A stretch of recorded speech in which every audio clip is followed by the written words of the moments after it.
be proud of my country, not anymore. Nobody beats G.I. Joe. Yo, Joe! Cobra, you pushed us too far. Now feel the power. And that's in order. Full force. From his humble beginnings as a high school athlete to his early days as a pro wrestler, all the way to ramping up into his peak heyday as a WWE main eventer and G.I. Joe icon, Sgt Slaughter truly embodies the definition of the word legend. And if there's one person in pop culture history that deserves the Toy Connection's history lesson treatment, I can think of no better person than the Sarge. There's probably a ton of people and resources that I could thank for the information that went into this video, and truthfully, I didn't tell too many others that I was working on this particular project. That's because I wanted it to be a surprise drop for existing Toy Connections viewers, as well as new viewers, as well as my fellow fans and my friends. So to those who follow this channel and are watching this video, thank you very much. And to those who celebrate Sgt Slaughter as part of his fan base, you know who you are. This video is especially for you. Thank you all for being who you are and for being good friends. Now, let's begin.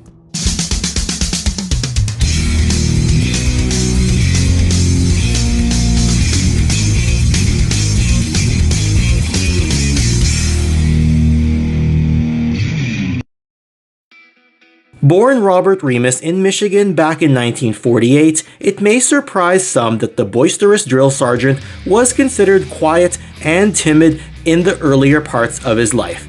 Married in his early 20s to then-wife Diane, the pre-Sarge Bob Remus would spend time working as both a barber as well as for his dad's roofing company before discovering his true passion as a professional wrestler. During the 2024 WWE Biography Sgt Slaughter episode that aired on A&E, Sarge and those close to him tell a story about how he was discovered by Vern Gagne. Vern would begin training him after a young Bob Remus was able to show his own toughness in the ring against a more experienced wrestler by the name of Billy Robinson.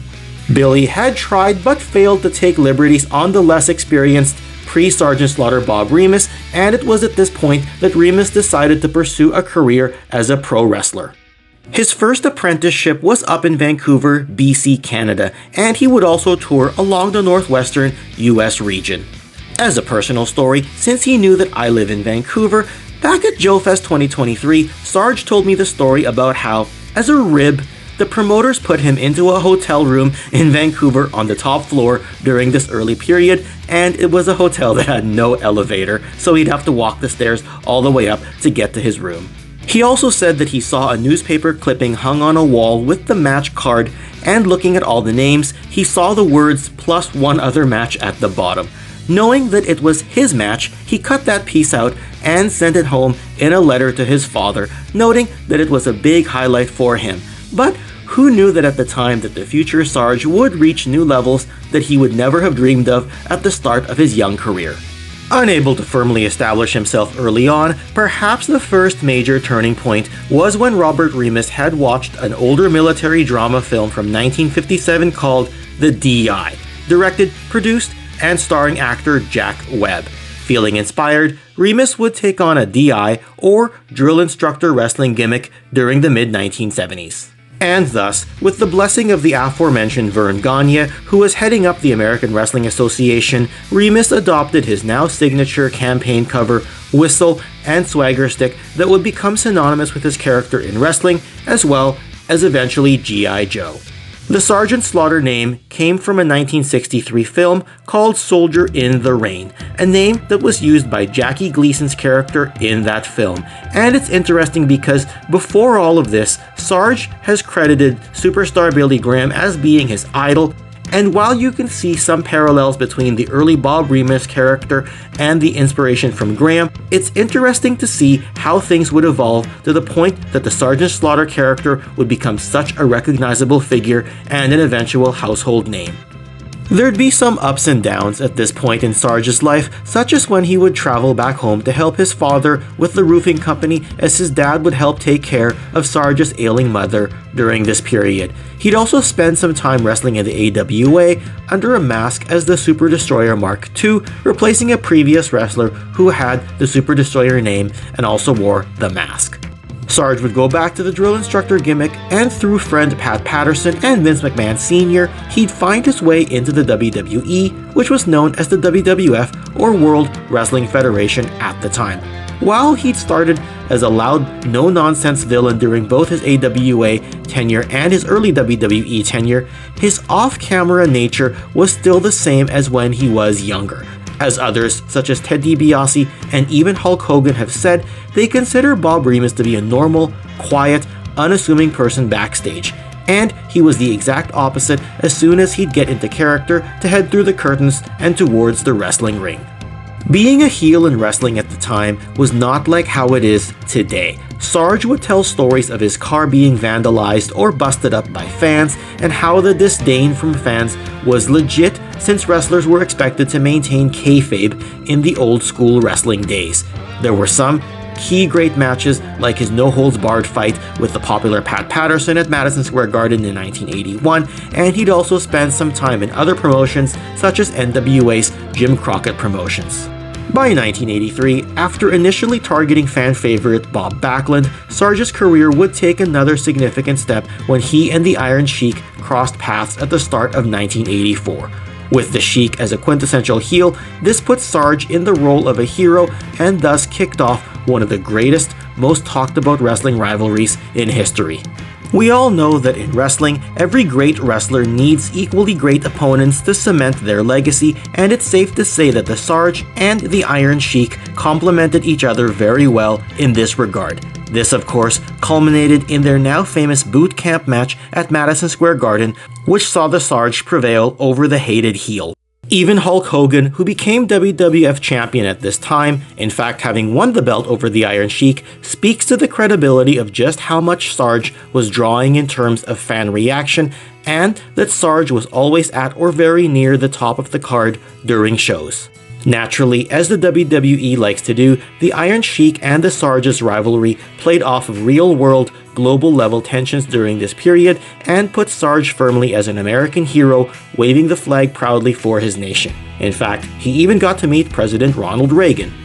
Now, with Sgt Slaughter very much at the height of his popularity, his character was getting recognized beyond the world of wrestling.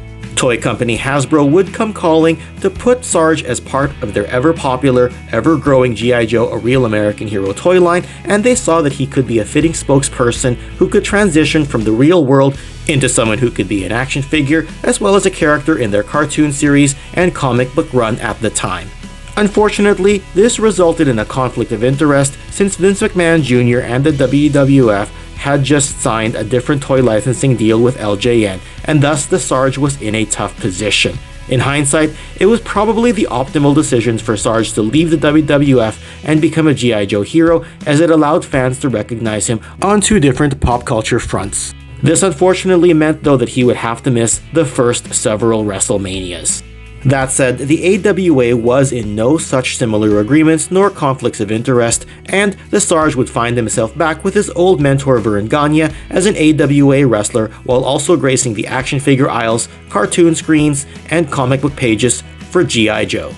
There'd certainly be no shortage of Sgt Slaughter action figures and merchandise for fans. Hasbro would begin with a 1986 G.I. Joe mail-away figure to go with their 3 3/4 inch scaled line, and Sarge would also be packaged in wearing a black tank top with his signature Triple T vehicle this year. The 1988 release would see the Sarge packed in with another G.I. Joe vehicle that fans love, named the Warthog. And for 1989, we'd have his blue tank top version that was part of the Marauders grouping. Take note that he was important enough to the G.I. Joe franchise that he'd lead not just one, but two sub-teams, what with heading up his group of Renegades, as well as leading the Marauders sub-faction. As a quintessential G.I. Joe legend, the 4 3 3/4 inch scaled figures are considered must-haves for many G.I. Joe collectors. Hasbro would also release an LJN scaled mail-away figure to be compatible with the LJN licensed figures that WWE had on the market at the time, and this one stood a little over 8 inches tall and is also now considered a collecting holy grail today. We all know Sarge would find his way back into the WWE later on, which we'll get to momentarily, and thus he'd have a spring-loaded figure when the WWE switched over to Hasbro to produce their smaller line of wrestling toys. These are just a few examples of a ton of Sgt Slaughter merchandise in existence. He's as much a toy icon as he is a real-life one, and in the years after, you'd see your share of rarer international versions, like this Fun School Super Cop that makes use of his likeness. There's also the Fun School Rescue set that has a matching color scheme to the Super Cop, and as a personal story, I happily obtained both of these at JoeFest 2023 and had the pleasure to show the purchase to Sarge himself on my way out the door. The fact that he was a G.I. Joe meant that we'd get a lot of memorable lines that people still quote today, along with many moments that G.I. Joe fans love to reminisce about. At ease, disease! There's only two ways out of my command. On your feet like a man, or in a ditty bag. This is for the U.S. Army! In the UK release, the Sarge would appear as well, and in this market, G.I. Joe, a Real American Hero, was released as Action Force International Heroes. Here, the Sarge and his colleagues would utter the battle cry of full force rather than the American Yo Joe expression, and he was renamed as Sergeant Slammer due to differing regulations overseas. Wait a minute, Slammer. The Force have gotten careless and sloppy. And while we're on the subject of toys, Sgt Slaughter collectible items have remained a hot commodity well into modern times, and companies always know that they can rely on the Sarge to bring fans into action figure store aisles to buy his latest and greatest figures. And for those curious about Sarge's storyline debut appearances, his first time showing up in a G.I. Joe cartoon was during the Season 2 Arise Serpentor Arise 5-part miniseries in 1986 that was done by Sunbow Productions, and his Marvel Comics initial debut was during issue number 48 as written by Larry Hama. As mentioned, Sgt Slaughter would return to the WWE in 1990 for what is by far the most controversial part of his career, be it in wrestling, G.I. Joe, or otherwise. As reported in 2011's True Story of WrestleMania documentary, Vince McMahon needed a new villain for Hulk Hogan, and Hogan was keen to work with the Sarge for an upcoming storyline. Being portrayed as a turncoat and an Iraqi sympathizer, Sarge's character was shown to be taking sides against his own country during a time of war. The things he would say and his actions would result in networks and sponsors threatening to pull support of the WWE due to the sensitive nature of the subject. The levels of hate were real, and I can personally attest to this when I attended a WWE house show at the P&E Coliseum in Vancouver, BC, Canada during early December of 1990. This may have been in Canada, but the heat on Sarge was intense, and he defeated Jim Duggan on this night.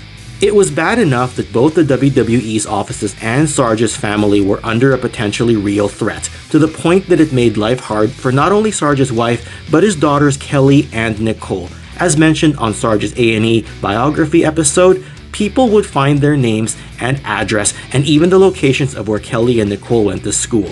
It got to a point that Vince McMahon had to send armed security to Sarge's home to keep the family safe. Sarge would even need to wear a bulletproof vest and be escorted by security when he was on tour with the WWE.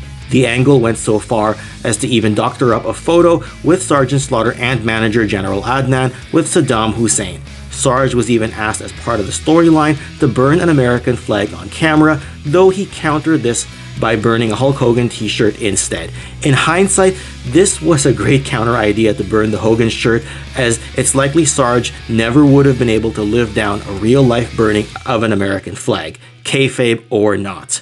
It's also noteworthy that the Sarge would take on the camel clutch finisher, which was actually his heated rival, the Iron Sheik's finisher, back in the day. It's certainly not an angle that the WWE would try in the modern world. And if this idea had been thought of any time after the September 11th, 2001 attacks, sensitivities on such subject matters would have precluded such a story from being pursued. It pretty much happened at the only time it could have in wrestling history, and it was pretty borderline already at that. Now, being a top heel like this though does mean that you're due for one big payday after another, and as Sarge himself said, he would laugh his way to the bank by being such a hated villain. Of course, the controversial storyline would reach a fever pitch when Sarge won the WWF title from the Ultimate Warrior in January 1991 at the Royal Rumble pay-per-view. With Hulk Hogan winning the 30-man over-the-top rope elimination match, this put the two on a natural collision course for WrestleMania 7. As such, while Sarge had missed the first several Mania events as mentioned earlier, he would surely be there to make this one count as the hated heel in the main event. Sarge would drop the world title to Hogan at WrestleMania 7 in March of 1991, having reigned for just over 2 months. Sometime after the Hogan feud and title run, Sarge would begin a campaign saying he wants his country back, and thus would become a face or good guy wrestler again. Now, while his world title reign was not considered a particularly long run, I do want to point something out. Going back a few years, between the rise of Hulkamania in 1984 and the end of the Hogan-Sarge match at WrestleMania 7 in 1991, very few wrestlers held the WWE or WWF Championship if you prefer. Hogan is the obvious poster boy during this period, having held the belt for the longest duration over multiple title reigns, as many know. Macho Man Randy Savage would hold the title between the time of WrestleMania 4 and WrestleMania 5 while Hogan was off filming the No Holds Barred movie. And the Ultimate Warrior would hold the title between WrestleMania 6 in the spring of 1990 and January of 1991 at the Royal Rumble, where, as mentioned earlier, he dropped it to Sarge, who in turn dropped it to the Hulkster during the previously mentioned WrestleMania showdown. Andre the Giant very briefly held the title in a controversial win over Hogan in February of 1988. However, while Andre's win is considered as a legit, recognized win to put him in the history book as a former champion, he relinquished the belt immediately to the $1 Million Man Ted DiBiase, who had been wanting to buy the belt for himself anyway. That said, DiBiase's title win isn't officially recognized by the WWE given the circumstances of how he obtained the belt. What I'm trying to point out is that only 5 superstars held the belt between Hogan's initial January 1984 win and the end of WrestleMania 7. And as mentioned, Andre didn't go on to have a run with the belt and didn't have a traditional title reign. This puts Sgt Slaughter in highly elite company at the top of the wrestling industry with such big names, being one of only 4 men to actually reign with and defend the WWE Championship during this era of wrestling. Yes, the WWE would put the belt on other stars by the end of this golden era of pro wrestling, particularly with the run-up to the steroid scandal and trial that would put a scare in the WWE during the early to mid-1990s. In any case, I did think it was important to point out the information that was just stated. The Sarge would move away from the spotlight for a bit to help the WWE develop upcoming wrestling talent as well as scout for new stars to recruit. That said, by 1997, he would take on an on-screen role as WWE Commissioner, taking over for Gorilla Monsoon, who served in a similar capacity just previously.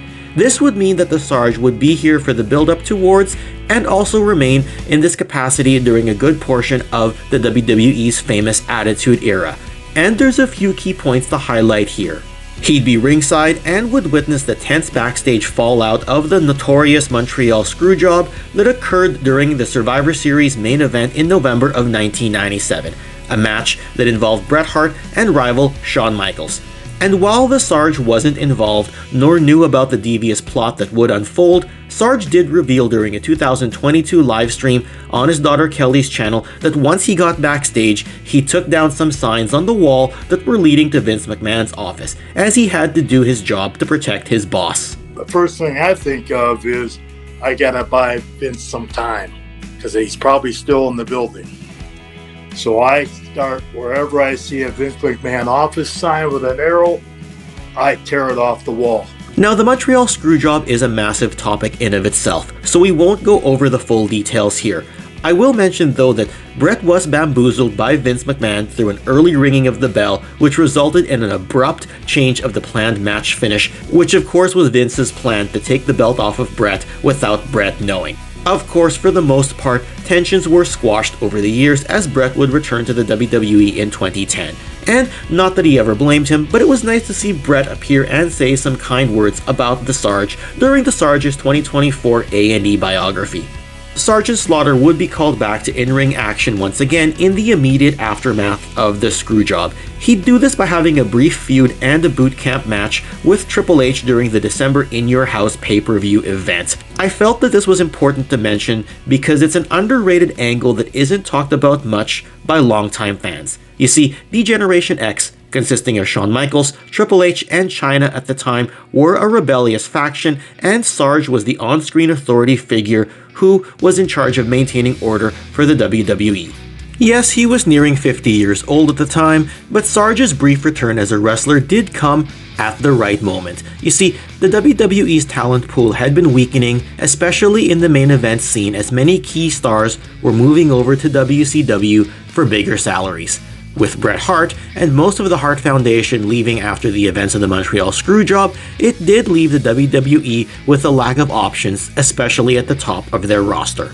Shawn Michaels would face a credible opponent in Ken Shamrock in the main event of this December 97 pay-per-view.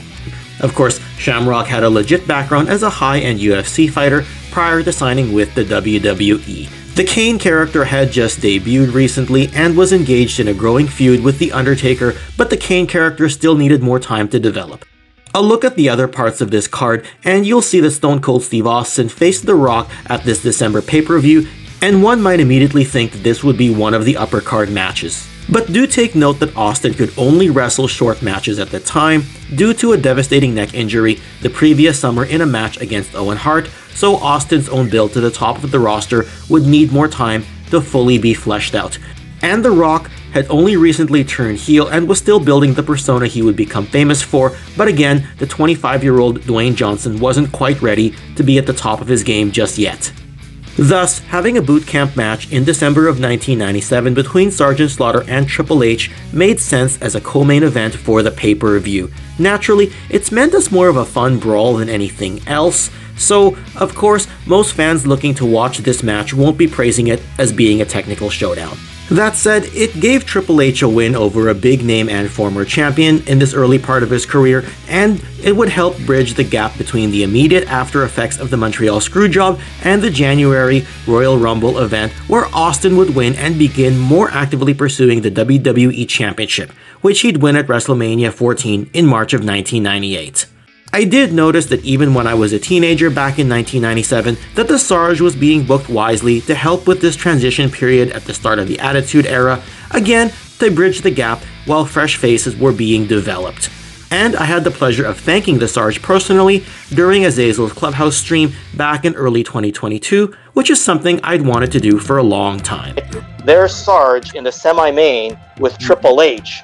And it's such an underrated moment that nobody talks about. So I hope people see this. Thanks, Sarge. You came out of retirement at the time as commissioner and gave us that. Vince McMahon came to me and asked me if I could do this match. And he was looking for some help because, as you said, we were a little bit thin as far as talent. The legacy of Sgt Slaughter is simply timeless. In 2004, the WWE would immortalize him in their history by inducting him into their Hall of Fame just ahead of the WrestleMania 20 event. And in his later years, the Sarge would still make sporadic appearances, be it briefly in the ring or to reunite on screen with an old foe. And that also includes specials such as him being a part of the WWE Most Wanted Treasures episode that featured him and the Iron Sheik. Being a beloved TV character has always been in his nature anyway, seeing as he would do things like show up as a guest on the Super Mario Bros. Super Show all the way back in 1989, for example. As time would go on, the Sarge would be home more often, spending time co-grandparenting with ex-wife Diane and setting tons of time aside to be with their daughters and their respective families. Perhaps Diane said it best on his A&E special when she said he has more time for family now because he's no longer building something, and whatever he's wanted to build has already been built and is already out there. And that's a great way to put it, because what he's built, the fans can continue to celebrate. Perhaps that's why videos like this one get made, so that fans like myself can pay tribute to the Sarge in our own ways. Sgt Slaughter will always be known as an ambassador to his fans and the companies he's worked for, whether it's showing up at the annual Joe Fest or other comparable large events. He's always out there shaking hands and giving out a Cobra clutch for the camera. All in all, it has been a pleasure for me to put together this feature to focus on a person and character who was a large part of my youth and even a large part of my adulthood. In the end, while you can watch this video as a standalone history lesson and tribute to Sgt Slaughter, it can also be watched as a companion piece to other informational productions like the previously mentioned A&E Biography special or other comparable Sarge-related media from wrestling and G.I. Joe. I tried as best I could to discuss information that wasn't covered in too many other places, though ultimately there's going to be some overlap. But it's all been fun, and hopefully this video serves as an insightful piece for fellow Sgt Slaughter fans to come back and enjoy. Again, this presentation was meant for all of you out there, my good friends, my fellow fans, and other fans of the Sarge who I haven't yet been able to meet. For the fans of G.I. Joe and the fans of wrestling, this one's for all of you. And now, I suppose there's only one fitting way to end this video. So I do need a favor though. Sarge, can you dismiss me? Ken, you are dismissed, you scum, you slime, you maggot. No joke. Thank you so much. I'll see you all soon. And if you happen to like this video, don't go anywhere just yet. You can continue your Toy Connections history journey by clicking on this G.I. Joe history video, which includes Sgt Slaughter right over here. Or for a look at some old school wrestling memories, you can click on this other video right over here. Otherwise, you know the sayings. Yo Joe, full force, that's an order. And I'll see you all next time. Thanks for watching, and take care.